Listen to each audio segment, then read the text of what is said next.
তিনটি বড় মাধ্যম রয়েছে আল্লাহ তাআলার ক্ষমা প্রাপ্তির। এর প্রত্যেকটি অপরটির তুলনায় অধিক কার্যকরী। এক, আশা সহকারে দোয়া করা।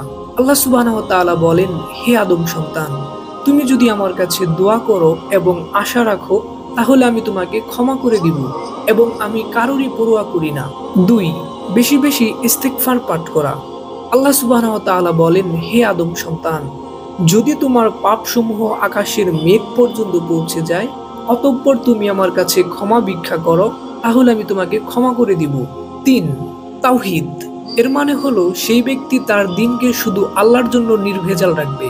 আল্লাহ সুবহানাহু ওয়া তাআলা বলেন, হে আদম সন্তান, তুমি যদি আমার কাছে পৃথিবীবর্তী ভুল নিয়ে উপস্থিত হও এবং আমার সাথে সাক্ষাৎ করো এরূপ অবস্থায় যে তুমি কোনো কিছুকে আমার সাথে শরীক সাব্যস্ত করোনি, তাহলে আমি তোমার জন্য সমপরিমাণ ক্ষমা নিয়ে আসবো।